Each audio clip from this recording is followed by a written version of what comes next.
And we're live from LEDucation 2024, the second day. It's Wednesday, presented, Greg, by the DLFNY. That's right. And brought to you by none other. I can't do it with him here. You have to. KeystoneTech.com. That's KeystoneTech.com. We're very pleased to be joined by the VP. Is the Vice President, what are you? Chief Commercial Officer. Chief Commercial Officer. I forgot. You were used to be the VP. CCO of Keystone Technologies, Joshua Brown. Welcome to the live stream of LEDucation, Josh. Thanks for having me. No problem. Well, we got to do an advertisement. So what product do you want to tell us about today? In Michael's fashion, we're talking about LINTA, Linta, new linear pendant by Keystone Technologies, 45 fixtures in one. You have uplight, downlight selectability. You have power selectability, and you have 5 CCT selectability. You can connect up to 7 fixtures, 7 times 8 feet, 56 feet on one power drop. Available 2 foot, 3 foot, 4 foot, 8 foot, XLs and Ts. We're excited. LINTA, Linta. And we did say it yesterday. Don't be scared of direct indirect anymore. Linta's got you, buddy. Yeah. Don't run away from that. You know what? And Keystone's moving into a different area with that fixture. That's taking you guys into a new kind of area of the business. Like architectural. Yeah. Absolutely. And are you going boldly into that, Josh? It's only one way to do it. Only one way to do it. And what better place to do it than LEDucation here? Sure. Where it's definitely a little bit more than just stock and flow. It's obviously a little bit more lighting designer, architectural engineer space. So I'm very excited about the launch and being here at LEDucation. Are you working with designers? Like when you put together the fixture, who's in charge of that? How does that concept come from somebody's idea to get into a direct indirect fixture to now having a product? How does that start? Walk us through whose idea it was and how you got to where you are now. Yeah. It's not rocket science. We ask the customers. We talk to customers, particular lighting distributors, people that are actually out there engaging with the market. We ask what they're looking for, what we can do to tweak. In this specific situation, it kind of came up that we make what we call as our micro strip fixture, very similar to a linear architectural, but it's not the exact same form factor. So we dropped this off to our product manager and said, let's make this a square and let's go after a linear pendant. And he said, that's a half-baked idea, but let's take it another level. Let's add selectability. Let's add the ability to link it without the tools and add all these bells and whistles. And that's kind of how we got to where we are.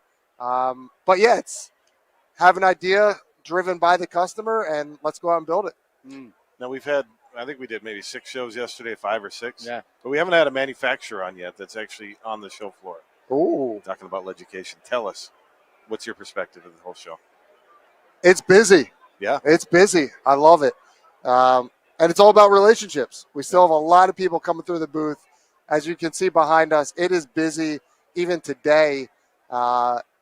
And what more can you ask for? Yeah, no, that's what you want. Traffic and energy. We talked about energy is important. Sure.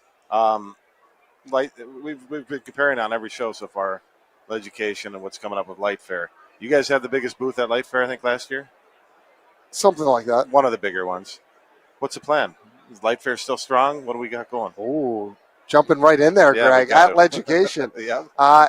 We are going all in on the lighting industry, and with that comes Light Fair, comes LEDucation, so comes other local trade events that we are engaging in, and we have no plans to slow down, certainly at Light Fair, and if anything, only further invest in LEDucation as well.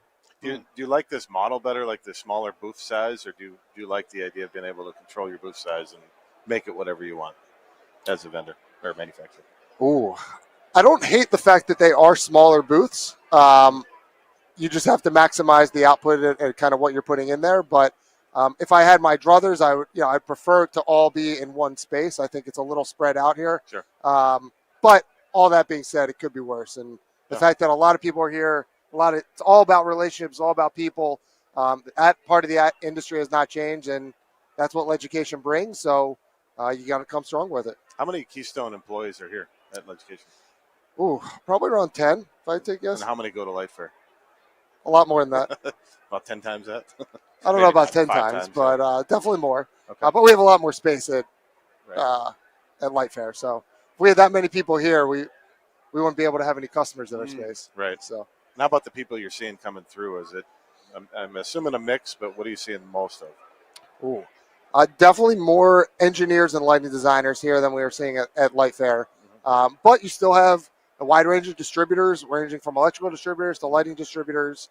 So really everything, but definitely more focus on the engineers and the lighting designers that we're seeing here for sure. So how many products are you highlighting today? Because you have a way more condensed booth.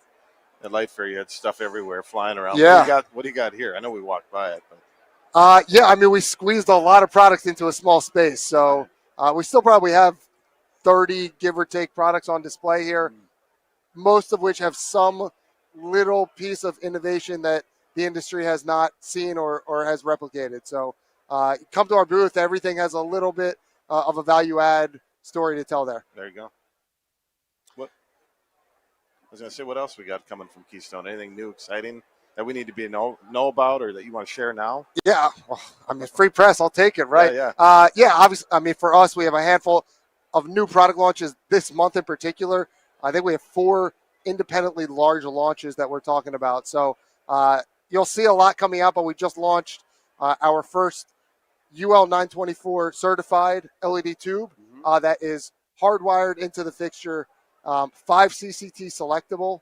And the key feature there is understanding the UL backing of it, that it is a classified lamp where you're not going to have any issues voiding the UL in the fixture. Where there are some other products in the market that do not have that same stamping.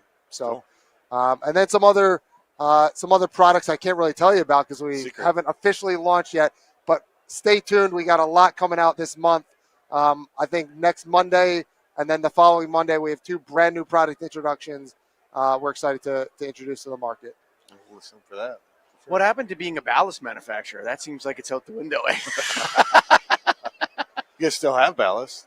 We still make ballast, but boy, am I happy we're not only a ballast manufacturer.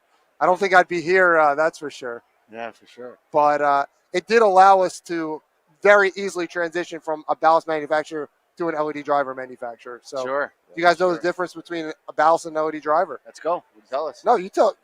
One's for a ballast, is for fluorescent. Oh, there you go. Yeah, well, nice. That's Keeping it good. simple. Yeah.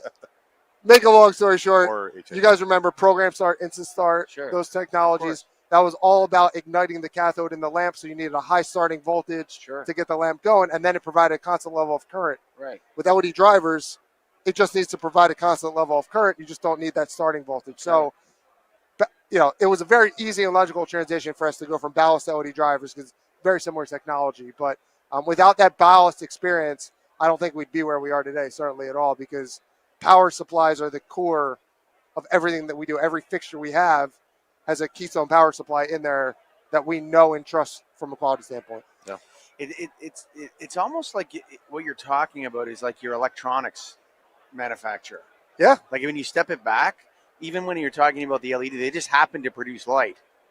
But really, it's an electronics play.